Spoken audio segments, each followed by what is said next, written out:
सर्व उमेदवार विजयी करण्यासाठी राष्ट्रवादीला एकजुटीने साथ द्या. नाझीम मुल्ला यांचे पिंपळगाव येथील मुस्लिम बांधवांना आवाहन.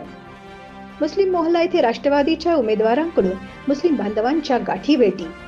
पत्रिका आमदार दिलीपराव बनकर, माजी सरपंच भास्करराव बनकर हे एकत्रित निवडणूक लढत असल्याने आमदार दिलीपराव बनकर, माजी सरपंच भास्करराव बनकर यांचे हात बळकट करण्यासाठी पिंपळगाव शहरातील मुस्लिम बांधवांनी राष्ट्रवादी काँग्रेसला साथ देऊन सर्व जागांवर उभे असलेले उमेदवार विजयी करण्यासाठी मुस्लिम बांधवांनी एकजुटी दाखवावी असे आवाहन राष्ट्रवादी काँग्रेसचे नेते तथा ठाणे नगरपालिकेचे नगरसेवक नाझीम मुल्ला यांनी केले. पिंपळगाव नगर परिषद सार्वत्रिक निवडणुकीच्या पार्श्वभूमीवर राष्ट्रवादी काँग्रेसचे नगराध्यक्ष पदाचे उमेदवार इंजिनियर गोपाळकृष्ण गायकवाड, नगरसेवक पदाचे उमेदवार भास्करराव बनकर, योगिता मोरे यांच्या प्रचारार्थ ते प्रभाग क्रमांक 4 येथील मुस्लिम मोहल्ला येथे बोलत होते.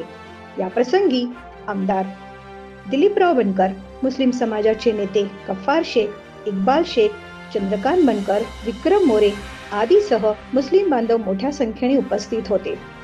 आमदार दिलीपराव बनकर यांच्या प्रमुख उपस्थितीत राष्ट्रवादीच्या उमेदवारांनी मुस्लिम मोहल्ला परिसरातील मुस्लिम बांधवांच्या गाठीभेटी घेत एकजुटीने राष्ट्रवादीच्या पाठी खंबीर उभे राहत राष्ट्रवादी काँग्रेसचे सर्व शिलेदार निवडून देण्याचे आवाहन केले आहे.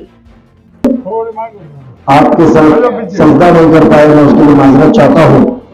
सबसे पहले तो पिंपळगाव बसवन की खुशनसीबी है कि हमारे बनकर काका साहब के साथ अभी नाना भी जुड़ गए हैं. तो ये जो ताकत जो जुड़ी है, क्योंकि आप लोग ने वैसा वाकिफ हो उससे आपसे कि कश्मकश के अंदर, क्योंकि दोनों ने हमेशा कौम का साथ दिया है. और आज एक ख्यालात है, और बनकर साहब तो हमारे सीनियर आमदार भी है पार्टी के, मैं जब कार्यकर्ता हूँ, और अभी नाना भी जुड़ गए दादा के विचारों को. मैं एक जिम्मेदारी के साथ आपके बीच में आया हूँ. इलेक्शन आते जाते रहते हैं, रस्ते गटर, शादी खाना भी मिल जाएगा, तिजोरी की चाबी जिसके हाथ में उसकी निशानी घड़ी है.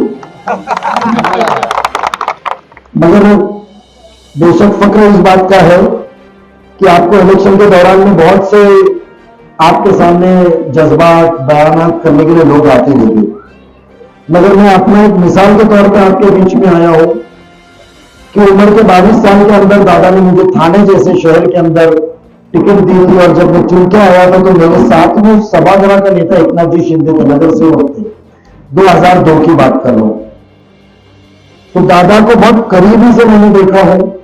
उन्होंने मुझे एक छोटे बच्चे की तरह संभाला भी है, महापौर की टिकट यानी हर चीज में उन्होंने दिया.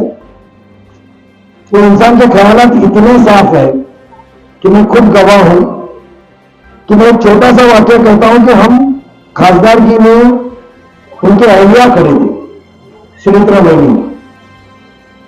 हम बारामती में घूमे, वहां शादी खाना देखे, वहां बिरादरियों से मिले, पुरुष बिरादरियों से मिले, उनके कामकाज के बारे में जाने. वो नहीं मिला उनको, शिकस्त हुई. हम सब डरे हुए थे कि मैं कौन के काम कैसे लेके जाए. वो इंसान दूसरे दिन से मसला लेकर गए. वो ये नहीं देखा कि ये कौन ने मुझे वोट दी कि नहीं दी. उसने दूसरे दिन भी उतनी ही जिद, उतनी ही ताबड़तोड़ काम करने की चाहत रखा, और आज तक करते आ रहे हैं. आज 1.5 साल का वक्फा खासदारगी के बाद हुआ, 1 साल का वक्फा हुआ. हो सकता है हमने अंदर के लिए भी नहीं मिले, मगर पीछे नहीं हटे. कुरैश बिरादरी का मामला हो, ताबड़तोड़ मीटिंग लगा के जो 25 साल में कांग्रेस ने हमको राहत नहीं दी थी, कोई और पार्टी ने हमको राहत नहीं दी थी, वो आदमी ने राहत देने का काम किया. मेरे साथ में थे, ये खुद गवाह है उनके. और उन्होंने सिर्फ चंद लोगों के लिए नहीं, पूरे महाराष्ट्र के लिए जीआर निकाल के राहत दिया, वो भी पुलिस खाते से. आपके सामने हमें कहा जाता है कि बीजेपी के साथीदार, यहां लड़का हम बीजेपी के खिलाफ रहे हो. सोच मिली नहीं है. उन्होंने 100 बार अपने ख्यालात में कहा है कि मेरा विचारधारा शाहू फुले अम्बेडकर का है, मैं अल्पसंख्यक समाज को पूरा साथ दूंगा. और वो साथ देते आ रहे, वो उलेमा काउंसिल हो, जमात इस्लामी हो, और दिल्ली जमात हो, सुन्नी दावत हो, कोई जो अदारा जाता है उनका काम किया है. पैसे देने का काम किया है, तालीम के अंदर काम किया है. जिम्मा यह आता है कि हम जज्बात के अंदर वोट नहीं देते मगर काम की उम्मीद रखते हैं। हमें इलेक्शन के दौर के अंदर छोटी जो हमारे में खड़ा रहता है उसकी हिम्मत जरूर टूटेगी, और वो हिम्मत टूटेगी तो एक सहारा हमारे काम को निकालने वाला जो अल्लाह के जरिए से उसके हाथों से काम हो रहा है उसके अंदर रुकावटें जरूर आएंगी। हम जैसा आपके लिए उनके सामने खड़े रहने वाले 4 बार शर्मिंदा होकर कहने को हिचकिचाएंगे। तो क्या आप चाहते हैं कि हम जैसे नौजवान जो कौम के लिए उधर लड़ रहे हैं हिचकिचाए आपके 4 वोटों के लिए? इसके लिए आपको घड़ी के निशानी पे जरूर वोट देना है। आज माइनॉरिटी फंड, आज जो हल्के के अंदर मुसलमान कब्रस्तानों को जो पैसा मिल रहा है, मदरसों को जो पैसा मिल रहा है, आज मदरसा आधुनिकीकरण जिसके साथ जुड़े रहते हैं मदरसे के ऊपर, मगर साहब आपण 10 लाख रुपए केलं त्याच्या निधी, आप रजिस्ट्रेशन करो 10 लाख रुपया फंड आपको गवर्नमेंट से चेक से आएगा, किसी की मोहताजी की जरूरत नहीं है। सरसकट सर्वांना दिलं, हर घटक को दिया है, हर घटक को, कभी जात पात देखा नहीं।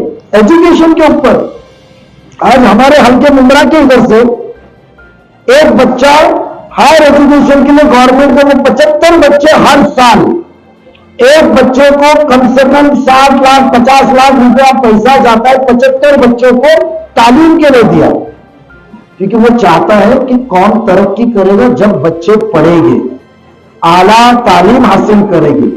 उसने ये देखा नहीं कि ये कौन मेरे को आज तक मदद कर रही है कि नहीं कर रही है, बट पैसा कम पड़ने को नहीं दिया, 1000 करोड़ रुपया मुहैया किया सर्वांना। आता 2-2 कोटी एक आमदारांना 5-5 कोटी फक्त कब्रस्तान, शाळा, मुस्लिम बहुल परिसरात जाऊन चांगली कामं करा, तो एक आधार मिलेगा।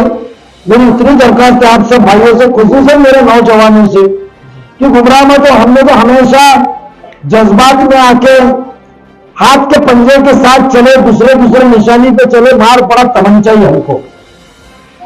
मगर आज एक इंसान काम कर रहा है, सच्चे दिल से काम कर रहा है, ठोकर खाने के बाद में भी उसने हमारे को हाथ बढ़ाने का काम करने किया है। मेरी ज्यादा वक्त न लेते हुए मैं बुजुर्ग शख्सियत और सब नौजवानों से कहूंगा कि यकीन रखे, अल्लाह को नाज़िल रखे, मस्जिद के सामने जुमे के दिन कह रहा हूं, जो बात कहा वो मुकम्मल सच है।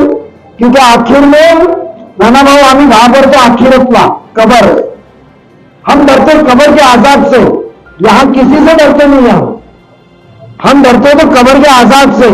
इसके लिए जो कह रहा हूं मैं आपके सामने मोमिन को, वो मैं सच्चे दिल से कह रहा हूं, सच्ची बात कह रहा हूं, क्योंकि मुझे अल्लाह का खौफ है कि मैं आज मेरी बिरादरी को मैं कहा गुमराह